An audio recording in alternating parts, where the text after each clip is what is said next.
अस्सलाम वालेकुम फ्रेंड्स, मैं ज़ीशान वेलकम करता हूँ आपको अपने यूट्यूब चैनल में। आज का टॉपिक है हमारा एक्सआरपी के बारे में बात करेंगे। एक्सआरपी की कुछ अपडेट्स आ रही हैं मेरे पास, जिसके बारे में मैं आपको बताऊँगा, क्योंकि काफ़ी लोग ऐसे हैं जिन्होंने एक्सआरपी होल्ड किया हुआ है। तो उन तक वो न्यूज़ पहुँचना बहुत ज़रूरी है ताकि उनका कॉन्फिडेंस लेवल और बढ़ सके अगर वो बहुत ज़्यादा टाइम से होल्ड कर रहे हैं एक्सआरपी को।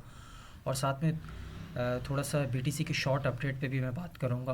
लेकिन उससे पहले अगर आप चैनल पे पहली बार आएँ तो चैनल को सब्सक्राइब कर लीजिए। सब्सक्राइब करना मत भूलिएगा। जब भी जो लोग नए आते हैं चैनल पे उनके लिए ख़ास तौर पे मैं उनको रिक्वेस्ट करूँगा कि जब आप वीडियो देखा करें तो चैनल को सब्सक्राइब किया करें। इससे मुझे भी मोटिवेशन मिलती है और मैं आपके लिए नई नई वीडियोज़ बनाता रहता हूँ।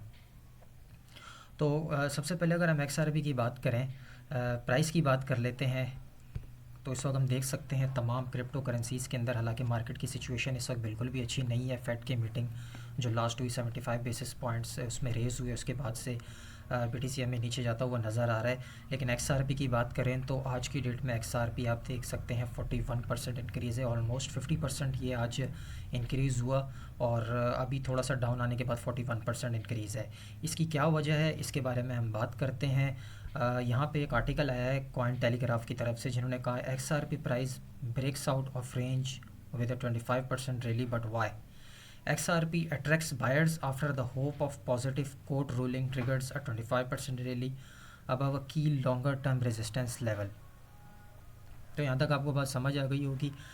थोड़ा सा XRP के पास्ट में चलते हैं, XRP के साथ क्या हुआ जिन लोगों दोस्तों को नहीं पता। दिसंबर 2020 में सिक्योरिटी एक्सचेंज कमीशन की तरफ से एक केस फाइल किया गया, जिसमें उनकी तरफ से उनका ये कहना था कि XRP ने 1.3 बिलियन डॉलर की मनी लॉन्ड्रिंग की है। वो मनी लॉन्ड्रिंग किस तरह की है कि क्रॉस पेमेंट्स हुई हैं। बेसिकली XRP का जो है वो नेटवर्क क्या करता है कि क्रॉस बॉर्डर पेमेंट्स ट्रांजैक्शंस करता है। तो उस पे SEC ने ये इशू उठाया कि ये रजिस्टर्ड नहीं था, ये इलीगल कॉन्ट्रैक्ट्स थे, जिसकी वजह से उनके ऊपर केस फाइल कर दिया गया। और फिर काफ़ी टाइम तक SEC में उसकी हेयरिंग्स चलती रहीं, लेकिन कोई फ़ैसला नहीं आ सका। तो दोनों तरफ बात कुछ वज़नी लग रही थी। SEC की भी कुछ बात, कुछ हद तक बात ठीक थी। XRP लैब्स जो हैं, रिपल लैब्स, उनकी तरफ से भी कुछ बातें ठीक थी। इतनी डिटेल में मैं नहीं जाना चाहूँगा। तो फाइनली जो केस था वो गया USA सुप्रीम कोर्ट में। और पिछले तकरीबन एक साल से सुप्रीम कोर्ट जो USA है उसमें ये केस चल रहा था। अब कुछ इनसाइडर न्यूज़ हैं, बताया ये जा रहा है कि कुछ सेटलमेंट होने वाली है XRP की SEC के साथ, और XRP को इलीगल किया जा सकता है अगले कुछ टाइम के अंदर अंदर। तो उसकी वजह से हमें XRP जो है वो इस वक्त बढ़ता हुआ नज़र आ रहा है। अब इस XRP की बात कर लेते हैं हम। प्राइस अगर हम देखें तो इस वक्त 0.47 है, 9% इस वक्त इंक्रीज़ हुआ है अपनी प्राइस में। टोटल मार्केट कैप देखें, रैंक इस वक्त ये 6th रैंक पर है। कोई ज़माना था दोस्तों कि ये टॉप 2 टॉप 3 में एथेरियम के बाद, जैसे आज BNB है, तो इस तरीके से किसी ज़माने में ये BNB की जगह पे XRP होता था। और इसने अपना ऑल टाइम हाई तकरीबन $3 का इसने अपना ऑल टाइम हाई लगाया था 2017 के बुल रन में। मार्केट कैप की बात करें तो 23 बिलियन मार्केट कैप है। इतना कुछ होने के बावजूद इतने स्ट्रॉन्ग इन्वेस्टर्स हैं, इसकी कम्युनिटी इतनी स्ट्रॉन्ग है, मोर देन 1 मिलियन इसकी कम्युनिटी है। तो इतना कुछ होने के बाद भी इस कॉइन को ख़त्म नहीं किया जा सका। तो आप अंदाज़ा लगा सकते हैं कि इस कॉइन में कितना पोटेंशियल है। और ये आने वाले वक्तों में अगर इसकी सेटलमेंट हो जाती है और कुछ पॉजिटिव न्यूज़ आ सकती हैं तो ये लॉन्ग टर्म में कितना ऊपर जा सकता है। शॉर्ट टर्म में भी ये मैं बताऊंगा आपको शॉर्ट टर्म में ये कहाँ तक जा सकता है। मार्केट कैप 23 बिलियन है, fully diluted market cap 47 billion है, और वॉल्यूम भी जो है वो तकरीबन 7 बिलियन है। तो बहुत, यानी कि इसका इसमें बहुत ज़्यादा हाइप है। अगर हम इसके ऑल टाइम हाई की बात करें तो $3.5 का इसने अपना ऑल टाइम हाई लगाया था 2017 में।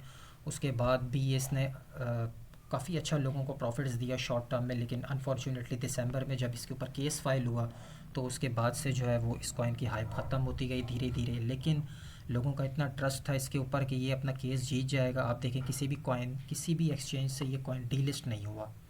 इवन सिंगल एक्सचेंज ने इसको डीलिस्ट नहीं किया।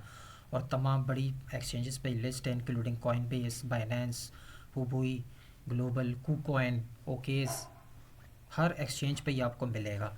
प्राइस की अगर हम बात करते हैं तो 0.47 इस वक्त इसका प्राइस है। अगर कुछ अच्छी न्यूज़ आ जाती हैं विद इन अ वीक या विद इन अ मंथ, और क्योंकि इस वक्त केस जो है वो बिल्कुल अपने फाइनल स्टेजेस में है, कंक्लूजन रिपोर्ट आने वाली है।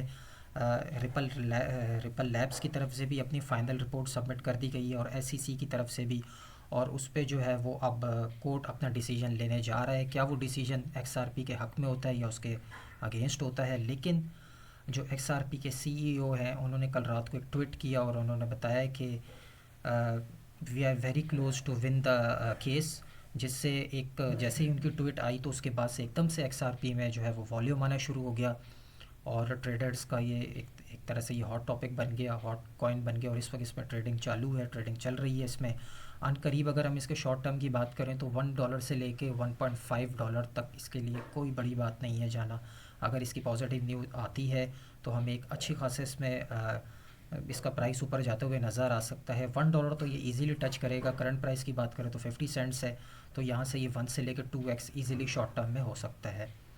तो ये थी दोस्तों XRP की न्यूज़। अब चलते हैं हम BTC की तरफ, क्योंकि BTC को भी कवर करना बहुत ज़रूरी है। BTC की अगर हम बात करते हैं तो यहाँ पे आप देख सकते हैं, मैं इस वक्त गौर कर रहा था, 4 आवर का चार्ट ओपन है। शॉर्टर टाइम फ्रेम में मैं आपको बता रहा हूँ, क्योंकि काफ़ी लोग जो है वो लॉन्ग एंड शॉर्ट भी करते हैं और BTC के ऊपर उनकी बड़ी ज़्यादा नज़र होती है।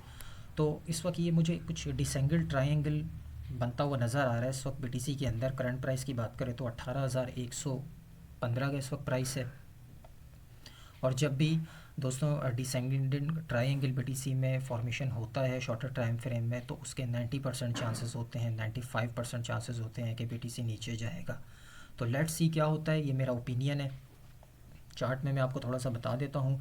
इस वक्त यहाँ से अगर हम देखें तो ये एक मैं ट्रेंड लाइन ड्रॉ करके दिखाता हूँ आपको, ठीक है। इस ट्रेंड लाइन को इसने अपने शॉर्टर टाइम फ्रेम में इसने ब्रेक नहीं किया। यहाँ पे इसने अपना पहला रेजिस्टेंस लगाया, इसको नहीं तोड़ पाया। उसके बाद इसने ये सेकंड टच लिया जब फेडरल रिज़र्व की मीटिंग हुई, 75 बेसिस पॉइंट रेज़ हुए, तो यहाँ तक ही आया, लेकिन यहाँ पे भी इसको ये ब्रेक नहीं कर पाया अच्छे वॉल्यूम के साथ। उसके बाद ये तीसरी दफ़ा यहाँ पे ब्रेक हुआ, कोशिश की इसने लेकिन नहीं ब्रेक हो पाया। तो अगर हम देखें तो ये थर्ड टाइम जो है ये इस वक्त डिसेंडेंट ट्रायंगल में अपने लोअर लोज बना रहा है। और इस वक्त अगर हम इसके सपोर्ट की बात करते हैं तो ये इसका एक सपोर्ट है, ठीक है। तकरीबन 18,100 से लेके 18,400 के बीच में एक सपोर्ट बन रहा है इसका, ठीक है। तो इसको देखते हुए कुछ ऐसा ही लग रहा है कि शॉर्टर टाइम फ्रेम में BTC को हम 1 से 2 दिन तक के अंदर अंदर जो है BTC को नीचे जाते हुए देख सकते हैं। इसके मैं आपको प्राइस लेवल भी बता देता हूँ कि इसके प्राइस लेवल क्या हो सकते हैं। तो अगर हम देख लेते हैं प्राइस लेवल इसके, ठीक है। तो यहाँ से अगर मैं इसको मेजर करता हूँ तो यहाँ पर आने के बाद जो है ये इसका लेवल तकरीबन जो है हमारे पास, अगर हम इसको यहाँ से मेजर करें, सॉरी मैं आपको इन्फो लाइन से समझाता हूँ, इन्फो लाइन से ज़्यादा आपको भी क्लियर होगा, मुझे भी होगा। यहाँ से अगर हम इसको मेजर करते हैं तो एग्जैक्ट लेवल जो इसका हमारा जो इस वक्त बन रहा है BTC के अंदर, वो तकरीबन जो है 17,100 से लेके 17,200 के बीच में, मतलब ऑलमोस्ट आप 17,000 लगा लें। यहाँ तक मैं BTC के प्राइस को अगले कुछ टाइम के अंदर शॉर्टर टाइम फ्रेम में मैं देख रहा हूँ। मुझे ऐसा लगता है कि BTC जो है वो यहाँ से नीचे की तरफ आएगा just because of descending triangle. उसकी वजह मैंने आपको बताई है कि जब भी डिसेंडिंग ट्रायंगल फॉर्मेशन होता है BTC के चार्ट में तो उसके ज़्यादातर चांसेस होते हैं कि वो नीचे जाएगा। तो ये था दोस्तों आज की अपडेट XRP के हवाले से और BTC के हवाले से।